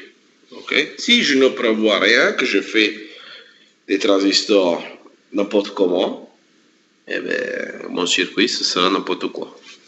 Voilà. Et ce n'est pas le but. Hein? Les gens qui vont vous embaucher dans le futur vont vous demander de faire des choses qui ne sont pas n'importe quoi. Donc, nous, qu'est-ce qu'on veut contrôler? Ben, le dopage, concentration et profondeur de jonction, par exemple. Donc, nous, on va regarder. Alors, pour doper, on peut faire de la diffusion. Voilà. Pareil, un peu comme on a vu pour le CBD, ben, il y a un gaz de dopant qui va toucher notre surface et du coup, ben, il va doper. Okay? Et nous, là, ce qu'on va voir, c'est l'implantation ionique. Okay? C'est-à-dire, on a un gaz de molécules, okay, d'éléments. On crée des ions de ce gaz, parce que nous, ce qui nous intéresse, on a dit, quand on dope, c'est des impuretés ionisées. D'accord? Donc, si moi, je les fais déjà ioniser et que je les mets dans mon silicium, c'est mieux. Hein? Ils n'ont pas besoin de s'activer. On est d'accord? Moi, je vous ai toujours dit, un atome de phosphore ou de bore, qu'est-ce qu'il fait? Il rentre dans le cristal de silicium et il se met en place dans l'atome de silicium. Et si la température le permet, lui ionise et donc il donne un porteur. D'accord? Mais si moi, je suis capable de créer des ions en avance de phase, hein, d'ioniser mon bore, mon phosphore, mon arsenic, etc., et de les balancer dans mon silicium, ils seront déjà ionisés. D'accord? Pas besoin de température. Ça, c'est un avantage. Par contre, juste pour info, parce qu'après correction de l'examen, le cuivre, d'accord? Si je ne me trompe pas, parce que des fois je confonds avec le cuir. Ouais, je pense que je ne me trompe pas. Le cuivre, c'est un métal, d'accord? Conducteur, d'accord? Donc, il n'est pas un dopant. Hein? Quand je vois beaucoup de personnes qui me marquent qu'après avoir parlé toujours, jamais avoir parlé surtout de cuivre, en fait. Jamais. Je parlais toujours de phosphore, de bore, des fois un peu d'arsenic, et jamais de cuivre avec vous. Ni en cours, ni en TD, ni en TP. Eh bien, il y a des gens qui me marquent, je me demande quels sont les dopants type N, et les gens me marquent le phosphore et le cuivre. Bon, ça me fait rire, hein, mais en vérité, ça me fait pleurer. D'accord? J'essaie de rigoler, mais c'est grave, c'est gravissime.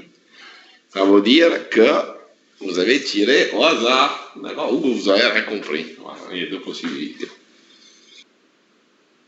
Ok, voilà pour la petite parenthèse. Donc, nous, on va imaginer de bombarder notre substrat avec du bore, du phosphore et de l'arsenic. Alors, bombarder, quand je dis bombarder, c'est dans le vrai sens du mot, d'accord? C'est-à-dire, on a un canon qui permet de tirer sur notre cible. La cible, c'est le silicium. Et les balles, ce sont les ions qu'on arrive à créer de dopants, de bore, de phosphore, d'arsenic. Donc, on accélère les ions avec une différence de potentiel. Différence de potentiel pas petite, d'accord? Des kilovolts. Ok? Ou des kiloélectronvolts. D'accord? Et donc, grâce à leur énergie, les ions pénètrent dans le substrat. C'est-à-dire, plus je les envoie avec de la force, donc de l'énergie, plus eux, ils vont pénétrer dans mon réseau cristallin de silicium, en créant plus ou moins de dégâts, en plus ou moins en profondeur. Ok? Donc, la distance de pénétration des ions dans mon substrat va dépendre de l'énergie que je donne aux ions, donc cette fameuse différence de potentiel, de la masse des ions. Ok? Vous savez que la cinétique, l'électrocinétique nous apprend, et de la nature des matériaux à implanter. Hein? Parce que si je mets du bore ou du phosphore, la taille du ion change, et donc ce n'est pas la même chose. Le parcours ne va pas être le même. Et voilà un petit exemple. Donc, comment fonctionne un implanteur ionique? Donc, j'ai une source d'ion, ok, ici. Une source qui peut être solide, liquide ou gazeuse, ça dépend. Hein. Alors, un plasma, c'est quoi un plasma?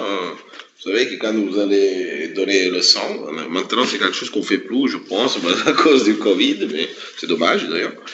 Mais quand on me dit, vous pouvez donner le plasma, donc on centrifuge votre sang et on enlève une partie, d'accord? Des particules. Donc un plasma ionique, ça veut dire c'est un gaz d'ion. Okay? On peut dire un gaz, on peut dire un plasma. D'accord? Excité, ça veut dire qu'on a donné de l'énergie, par exemple, 25 kV. Okay? Ensuite, j'ai des accélérateurs, okay? Et un analyseur de masse. C'est quoi l'analyseur de masse? Mais simplement mes ions qui sont accélérés là-dedans pour une différence de potentiel. Pourquoi j'utilise une différence de potentiel? Je me souviens que le ion, c'est une charge. D'accord? Donc, positive ou négative, selon la différence de potentiel que j'applique, selon le champ dans lequel je vais l'immerger, ben mon ion ira dans une direction ou dans l'autre. D'accord? Là, qui vole comme ça, il y a une force qui l'entraîne. Voilà.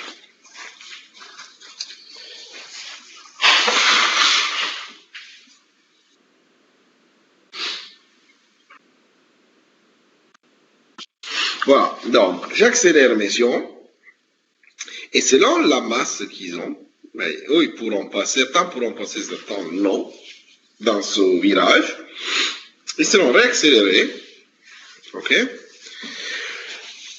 pour donner l'énergie qu'on veut, et après, on fait en sorte, avec des focaliseurs, avec des lames métalliques, d'accord, de contrôler la direction du flux des ions qui va être tiré avec un certain angle de tir sur ma cible. D'accord? Donc, avant tout, j'ai une chambre de ionisation, c'est-à-dire, je rentre en gaz, j'ai un filament qui chauffe, dans lequel je fais passer un courant. Bien sûr, l'idée, c'est toujours de chauffer un matériau pour lui donner de l'énergie et faire en sorte que mes électrons s'excitent, d'accord? Et donc, qu'ils puissent attaquer le matériau dans le but de casser une liaison entre deux atomes et donc libérer éventuellement des électrons, les transférant beaucoup d'énergie. Ils passent de la bande de valence à la bande de conduction, par exemple, et du coup, mon atome, il devient un ion. Ok? Donc là, il y a la première action de bombardement de molécules par des électrons accélérés. Okay? L'électron, charge négative, qui va accélérer un électron à charge électrique. Ok? Voilà. Ensuite, on a dit, une fois qu'on a généré les ions, par exemple du bord, d'accord, je rentre dans mon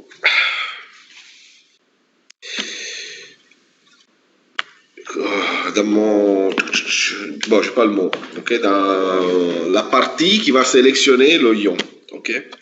Donc, je peux avoir différents types d'ions. Là, par exemple, j'ai du bore et du phosphore, et du fluor, pardon. Donc, vous imaginez bien que ce ion-là est plus gros que le ion de bore. Donc, si je lance mes ions dans un champ magnétique, le champ magnétique, qu'est-ce qu'il va faire? Il va lui donner une direction différente, donc il va lui faire un virage. Et le virage qu'ils vont prendre, vu que tous ont la même énergie quand ils rentrent dans le secteur où il y a le champ magnétique, dépendra de la masse du ion. Donc, les ions qui ont la bonne masse pourront passer par la feinte de sélection.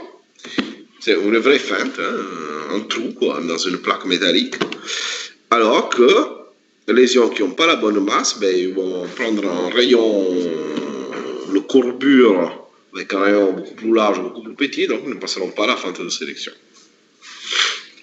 Voilà. Et cette courbure, du coup, va dépendre le rayon de la courbure va dépendre de la masse, de la vitesse, de la charge et du champ magnétique. B majuscule, alors je sais, hein, pas de chance, j'ai fait exprès. Non, c'est pas vrai, je n'ai pas fait exprès, mais B ici, c'est le champ magnétique. D'accord? Alors que B ici, c'est le bord.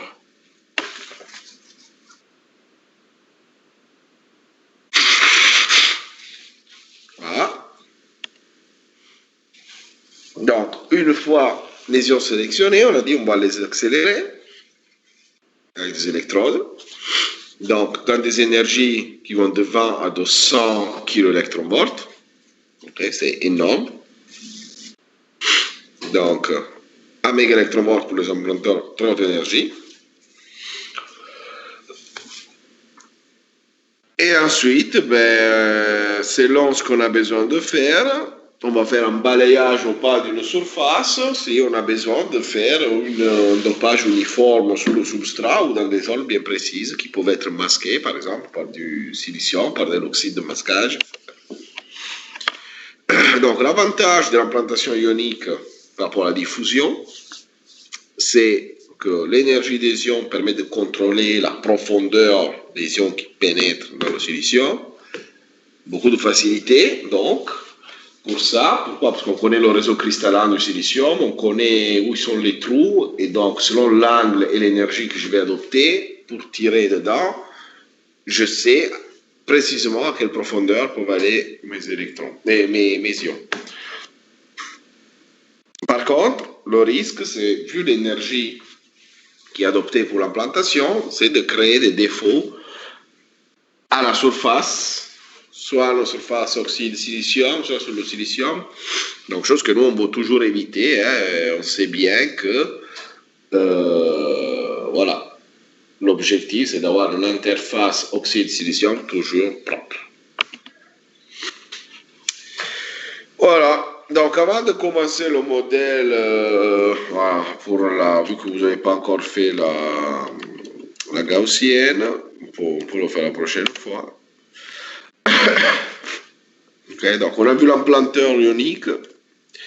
Et après, on va voir qu'est-ce qui se passe vraiment dans le processus et quelle est la forme du dopage qu'on va donner à notre silicium. Voilà, Willow. Et aussi, parce que c'est 17h20 et on est tous fatigués. Êtes-vous fatigués?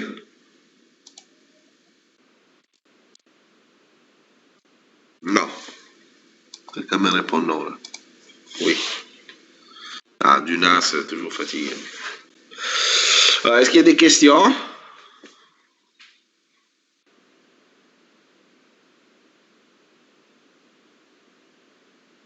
Ok, bon. Oui. Bien sûr.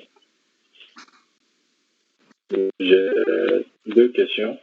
Oui.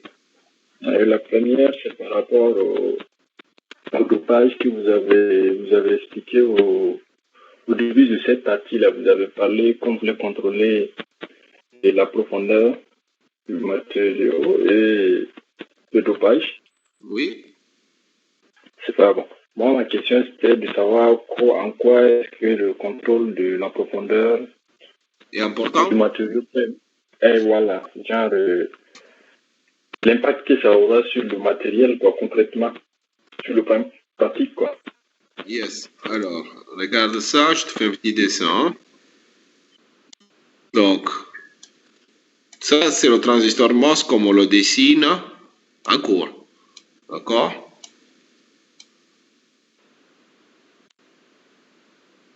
Voilà. Substrat, source, drain, oxyde de grille et grille. D'accord? N, je fais un canal NP. Donc, si je ne contrôle pas la profondeur, donc imagine, j'ai un substrat type P, le source et le drain, comment je vais les faire?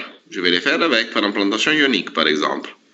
Ok? Donc, je vais prendre des ions phosphore, ok, qui vont rentrer là-dedans. Ok? Donc, si je ne contrôle pas la profondeur et que je me fais un implant N ici, et mon MOS fait ne marchera jamais. D'accord? Donc, il faut bien que les implants soient contrôlés pour dire, voilà, une petite partie qui va sous la grille, une certaine profondeur, une zone graduelle pour diminuer le champ dans cette zone ici, etc., etc. Donc, très important de contrôler la profondeur. Et aussi, par exemple, dans les bipolaires, quand vous faites du NPN, par exemple,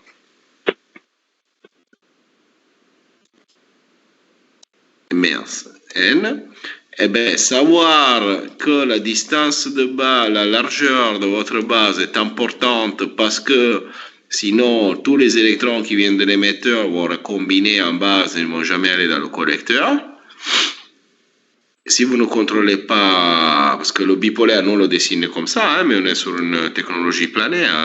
Donc, qu'est-ce qui va se passer? On est dans du silicium, on va doper une zone N, hop, après on fait une zone P, hop, et après on fait une zone N. Voilà comme il est fait un bipolaire. Donc, si cette distance-là, on ne la connaît pas, on n'arrive pas à la contrôler, eh bien, tous les électrons qui viennent de l'émetteur, ils vont recombiner en base et jamais ils vont aller dans le collecteur. Donc, jamais vous allez avoir un gain de courant. Voilà pourquoi c'est important de contrôler la profondeur des implants. Ok. D'autres questions? Oui, c'était par rapport à une partie où vous êtes parti, bon, je n'ai pas voulu vous interrompre. C'est à la page 69 par rapport au mécanisme de 69? diffusion. Voilà. Là. Ouais, c'est cette partie-là. Je n'ai pas bien compris le processus en fait. En fait, cette partie-là, je te redescends ici. Alors, tu as un substrat de silicium. Ok, que c'est cette partie-là. Substrat de silicium. Donc, ici, tu as un mélange de gaz, ok, dans l'air qui arrive. Ça, c'est les gaz. Ok, gaz, on a vu que c'est de l'oxygène hein, ou de la vapeur d'eau. D'accord? Moi, je vais faire de l'O2. Donc, ce gaz, il va toucher la surface de silicium. Okay? Donc, la concentration de ce gaz est Cg. OK? Et la concentration de ce gaz à l'interface avec le silicium, c'est Ci. Donc, ce gaz, il va arriver à la surface avec le silicium. Et là, je vais avoir une réaction. Donc, c'est ça, l'interface Ci. Et je vais voir une réaction avec le silicium. Donc, je commence à former une première couche de SiO2. Et cette couche de SiO2, ici, elle est représentée par cette zone-là. D'accord? Du coup, tu as le gaz, tu as la couche de SiO2 et tu as le silicium. D'accord. C'est bon? C'est bon. Good. Other questions? Oui, monsieur. Ouais? Quand on calcule les épaisseurs, Oui. on additionne la variation linéaire et la variation parabolique. On peut faire une première approximation de cette façon-là. On peut dire, jusqu'à un certain niveau, je crois de manière linéaire. Et après, en fait, par exemple, dans l'exercice que j'ai donné tout à l'heure, on peut dire, voilà, le premier oxyde, on considère une variation linéaire parce qu'on est sur du silicium direct. Oui. Et ensuite, par contre, le deuxième, vu que j'ai déjà une certaine épaisseur d'oxyde, ben là, je vais considérer une variation parabolique. Ah, d'accord, oui, je vois, merci. Parce que j'avais pas la même chose, parce que j'avais additionné les deux variations. D'accord. Okay.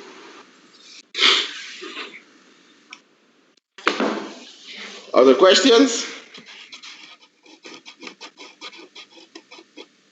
Bon, donc normalement, demain, j'ai un groupe de TP l'après-midi. J'espère me sentir mieux pour pouvoir... je ne sais pas lequel c'est. Hein. Le groupe, c'est qui? ADE. Hop là. Groupe G2. G2. C'est encore le groupe de Drevé, là? Dounas? Bon, normalement, ça devrait aller mieux. C'est pas ce groupe-là, c'est l'autre. Ah, ok. Bon, alors si je n'y vais pas, c'est pas grave. non, normalement, c'est bon, hein, je devrais y être. Mais bon, au cas où, je vous ferai faire l'annonce par le prof que vous avez le matin. J'ai vu que le matin, vous avez TP Delec avec Canet. Donc, si je ne vais pas bien, je vous avertirai. D'accord? Sinon, pour le groupe 2, à demain. Et pour les autres, ben, à bientôt. Au revoir, merci. Au revoir.